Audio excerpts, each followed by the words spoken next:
Hello everyone, this is Rajni Mehta, assistant professor of political science. आज हम करेंगे भारतीय राजनीति और धर्म। बहुत ही इम्पोर्टेंट टॉपिक, राजनीति के अंदर धर्म क्या भूमिका अदा करता है। सबसे पहले हम बात करते हैं धर्म की। देखिए, हम भारत की बात करें तो भारतीय जनता या फिर भारत सदियों से ही हम देख रहे हैं कि भारत पर धर्म का बहुत अधिक प्रभाव पड़ा है। ये धर्म प्राचीन काल से ही लोगों के दिलो दिमाग पर छाया हुआ है। प्राचीन काल से ही अनेक धर्म हैं, हिंदू, जैन, बौद्ध, ईसाई, मुस्लिम, सिख इत्यादि। लेकिन इन सब धर्मों का कार्य था जनता के दिमाग से रूढ़ियों आडंबरों को ख़त्म करना। और बहुत से ऐसे धर्म हुए भी, जैसे जैन धर्म, बौद्ध धर्म, इन्होंने मनुष्य के अंदर से रूढ़ियों परंपराओं को दूर किया। लेकिन कुछ धर्म ऐसे हैं जो कट्टरता की भावना पैदा करते हैं और धर्म का आश्रय लेकर लोगों को गुमराह करते हैं और आडंबरों का समर्थन करते हैं। आज हम इसी टॉपिक पर चर्चा करेंगे कि धर्म वास्तव में है क्या और भारतीय राजनीति में इसने कैसे अपने पांव पसारे, राजनीतिक दलों ने कैसे धर्म का आश्रय लेकर वोट बैंक बनाए और जनता को गुमराह किया। धर्म और भारतीय राजनीति। भारत विविधताओं का देश है। यहाँ अनेक धर्मों के लोग रहते हैं, हिंदू, मुस्लिम, सिख, ईसाई, जैन और बौद्ध। जैसा कि मैंने बताया कि भारत में बहुत सारे धर्म हैं। भारत में हिंदुओं का बहुमत है, हिंदू की बहुलता ज़्यादा है, परंतु संविधान द्वारा भारत को धर्मनिरपेक्ष राज्य घोषित किया गया है। हमारे संविधान के अनुच्छेद 25 में भारत को धर्मनिरपेक्ष राज्य घोषित किया गया है। सभी धर्मों के लोगों को धार्मिक स्वतंत्रता प्राप्त है, किसी भी धर्म को विशेष महत्व नहीं दिया गया, सब धर्म समान है। इसके बावजूद भारत को धर्मनिरपेक्ष घोषित किया गया, लेकिन हम धर्मनिरपेक्ष समाज नहीं कर पाए, क्योंकि समाज के अंदर हमने अपने आप को इतने धर्मों में बांट रखा है कि उस धर्म के आधार पर हम एक दूसरे के साथ ईर्ष्या और भेदभाव रखते हैं।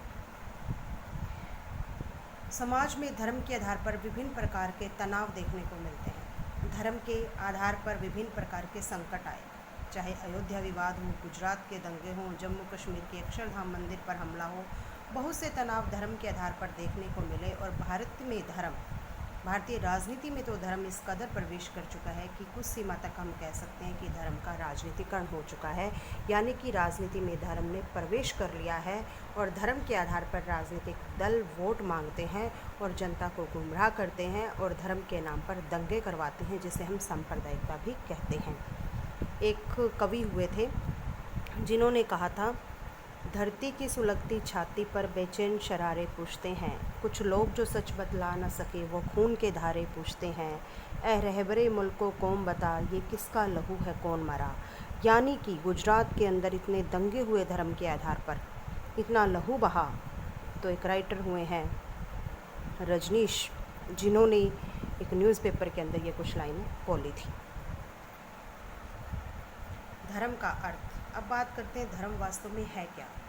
धर्म का अर्थ है, धर्म के आधार पर विशेष वर्गों के हितों पर बल दिया जाए, उन्हें राष्ट्रीय हितों से ऊपर माना जाए ताकि पृथकता की भावना पैदा की जाए। पारसी, बौद्ध, जैन, ईसाइयों के अपने संगठन शिष्यों के हितों की पूर्ति में लगे रहें। ये धर्म का अर्थ जो है वो तो ये है कि धर्म का अर्थ है अपने कर्तव्यपरायणता और ईमानदारी से अपने कर्तव्यों का पालन करना।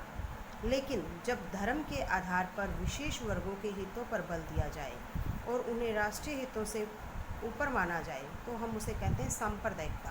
धर्म का अर्थ यहाँ पर ये नहीं माना जाएगा। धर्म का अर्थ है सांप्रदायिकता से ऊपर उठकर। धर्म का अर्थ है परोपकारिता का कार्य करना, ईमानदारी से कार्य करना। लेकिन जब धर्म के आधार पर विशेष वर्गों के हितों पर बल दिया जाए तो उन्हें पृथकता की भावना पैदा की जाए तो उन्हें कहा जाता है सांप्रदायिकता। पारसी, बौद्ध, जैन, ईसाई ये संगठन हैं, ये अपने शिष्यों के हितों की पूर्ति में लगे रहते हैं, इन्हें सांप्रदायिक नहीं कहा जाता। सांप्रदायिक कहा जाता है जब धर्म के आधार पर विशेष वर्ग के हितों पर बल दें, उन्हें कहा जाता है सांप्रदायिक। धर्म का अर्थ धार्मिक होना नहीं है, बल्कि आध्यात्मिक होना है। यहाँ मैं आपको धर्म का अर्थ क्लियर कर रही हूँ कि धर्म का अर्थ धार्मिक होना नहीं बल्कि आध्यात्मिक होना है, अर्थात ईमानदारी, परोपकारिता और कर्तव्य कर्तव्य निष्ठा की भावना होना ही धार्मिकता है। मुस्लिम लीग, हिंदू महासभा इन्हें सांप्रदायिक कहा जाएगा, क्योंकि यह राष्ट्रीय हितों से ऊपर अपने भाषा या धर्म के हितों को मानते हैं। इन्हें सांप्रदायिक इसलिए माना जाता है क्योंकि संपूर्ण देश के हितों की अवहेलना करने से पीछे नहीं होते, क्योंकि उनका उद्देश्य अपने हितों की पूर्ति करना होता है। यानी कि धर्म का अर्थ है ईमानदारी, परोपकारिता और कर्तव्यनिष्ठा, अर्थात आध्यात्मिकता। सांप्रदायिकता का अर्थ है धर्म के आधार पर विशेष वर्गों के हितों पर बल दिया जाए। भारतीय राजनीति पर धर्म के प्रभाव के कारण भारत का बहुधर्मी स्वरूप। भारतीय राजनीति में धर्म कैसे आया, क्या कारण थे? इसका सबसे बड़ा कारण था कि भारत में बहुत सारे धर्म के लोग रहते हैं, उनको आपस में बांट दिया जाता है, अपने अपने धर्म को विशेष महत्व देते हैं। तो इसके अंदर राजनीति को बसाना बड़ा ही ईजी था, क्योंकि एक भी धर्म का व्यक्ति दूसरे धर्म को निंदा की दृष्टि से देखता था। धार्मिक अल्पसंख्यकों में असुरक्षा की भावना। भारत के अंदर जो धार्मिक अल्पसंख्यक हैं, जैसे जैन, जैन, बौद्ध, ईसाई, इनमें असुरक्षा की भावना है और राजनीतिक दल इस चीज़ का फ़ायदा उठाते हैं। वो सोचते हैं इन्हें वोट बैंक बनाया जाए, इनके अंदर कुछ इस तरह की भावनाएं भर दी जाएं, या फिर इन्हें कहा जाए कि तुम्हारे धर्म के हितों के लिए हम विशेष कार्य करेंगे, तो इन्हें अपनी साइड किया जाता है। सरकार की अस्पष्ट नीतियाँ। सरकार की अस्पष्ट नीतियों के कारण भी धर्म राजनीति के अंदर प्रवेश कर चुका है। सरकार स्पष्ट तरीके से कुछ भी नहीं नीतियाँ बनाती, जिससे कोई भी धर्म है वो ये कन्फ्यूज़न में रहते हैं कि हमारे लिए पता नहीं क्या कार्य हुआ है, या सरकार ने योजनाएं बनाई हैं या नहीं बनाई। इस वजह से राजनीतिक दल उनके फिर धर्म में प्रवेश करते हैं। सरकारी समारोह पर धार्मिक कार्यक्रम। वर्तमान में देखा जाता है कि जितने भी सरकारी कार्यक्रम किए जाते हैं वहाँ धर्म का प्रवेश कर दिया जाता है, और भारत के अंदर तो इसकी बहुलता देखने को मिलती है। जैसा कि हम देखते हैं कि बीजेपी जो है वो अपने हर कार्यक्रमों में धर्म का प्रवेश करवाती है, चाहे वो मंदिर की बात हो, चाहे अयोध्या विवाद हो, इसमें चलता है। सांप्रदायिक राजनीतिक दल। धर्म के आधार पर बहुत से दल बन चुके हैं जो कि धर्म के आधार पर वोट लेते हैं और जनता को गुमराह करते हैं, जैसे बजरंग दल, मुस्लिम लीग, शिवसेना, अकाली दल इत्यादि। वोट की राजनीति। इस धर्म ने राजनीति के अंदर प्रवेश करके धर्म को वोट की राजनीति बना दिया। धर्म के नाम पर वोट मांगते हैं और धर्म के नाम पर नीतियों का निर्माण करते हैं, जिससे जनता को उनके पक्ष में लिया जाता है। धर्म और राजनीति में संबंध। वर्तमान में धर्म और राजनीति को अलग करके देखा ही नहीं जा सकता, क्योंकि धर्म ने राजनीति में पैर पसार रखे हैं और राजनेता दल धर्म के आधार पर वोट मांगते हैं। भारतीय राजनीति और धर्म पर आधारित राजनीतिक दल। जैसा कि मैंने अभी बताया कि भारत के अंदर बहुत से राजनीतिक दल धर्म के आधार पर बने हैं, जैसे बजरंग दल, शिवसेना, मुस्लिम लीग। ये धर्म के नाम पर वोट मांगते हैं और अपने धर्म विशेष के हितों की पूर्ति करते हैं। धर्म के आधार पर उम्मीदवारों का चयन। भारत के अंदर जो उम्मीदवार खड़े होते हैं वो धर्म के आधार पर वोट मांगते हैं, धर्म के आधार पर खड़े होते हैं ताकि उसी धर्म के लोग उन्हें वोट दें। धर्म और मतदान व्यवहार। भारत के अंदर मतदाता भी धर्म पर आधारित ही वोट डालते हैं। उन्हें लगता है कि हम अपने धर्म के व्यक्ति को ही वोट डालें ताकि हमारे हितों की पूर्ति हो सके। धर्म पर आधारित चुनाव विश्लेषण। भारत के अंदर धर्म पर आधारित ही चुनावों का विश्लेषण होता है। धर्म को मद्देनज़र रखते ही चुनावी डाटा इकट्ठा किया जाता है और ये भविष्यवाणी की जाती है कि फिर कौन से धर्म को इतने वोट मिलेंगे। धार्मिक अल्पसंख्यकों को संतुष्ट करने की नीति। भारतीय राजनीति के अंदर यही कोशिश रहती है कि धार्मिक अल्पसंख्यकों को संतुष्ट किया जाए ताकि उनसे वोट प्राप्त किए जाएं। धर्म के नाम पर प्रतिनिधित्व। जब भी संसद का निर्माण होता है या फिर कोई भी प्रतिनिधित्व देने की बात हो तो हर धर्म के बारे में सोचा जाता है ताकि हर धर्म के लोगों के वोटों को लिया जा सके। धार्मिक दबाव समूह। भारत के अंदर धार्मिक दबाव समूह भी है।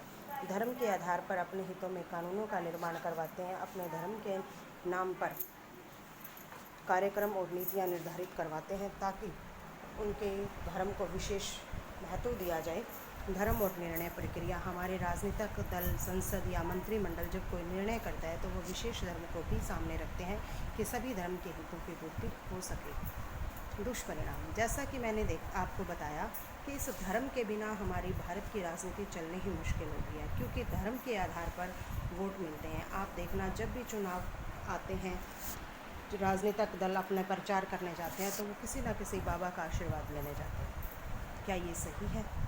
इससे क्या होता है, जनता को अपने पक्ष में करने का एक तरीका है। जनता उनके पक्ष में हो जाती है, जो उन धर्म के हितैषी हैं वो उसी व्यक्ति को वोट डालने जाते हैं और जनता को गुमराह किया जाता है। तो जब इस तरह की भावनाएं आएंगी, धर्म राजनीति में प्रवेश कर जाएगा, तो उसके क्या दुष्परिणाम होंगे? आपसी द्वेष, लोग आपस में ही लड़ने झगड़ने लग जाएंगे, ईर्ष्या द्वेष की भावना पैदा हो जाएगी। आर्थिक हानि, धर्म के नाम पर लड़ाई झगड़े होंगे, दंगे फसाद होंगे। जन हानि, इसमें जब दंगे फसाद होंगे तो प्राणों की हानि भी होगी और आर्थिक हानि भी होगी। राष्ट्रीय सुरक्षा को खतरा, जब धर्म के नाम पर दंगे होंगे तो राष्ट्र की सुरक्षा को खतरा होगा, राष्ट्र पर संकट आएगा। एकता में बाधा, राष्ट्र के जो लोग, जो हमारे संविधान में कहा गया है कि भारत की राष्ट्रीय एकता और अखंडता है, उसको खतरा पहुंच जाएगा। राष्ट्रीय अस्थिरता, जब आए दिन धर्म के नाम पर लड़ाई झगड़े और दंगे होंगे तो राष्ट्र की स्थिरता, राष्ट्र की एकता को खतरा पहुंचेगा, जो कि भारत की राजनीति के लिए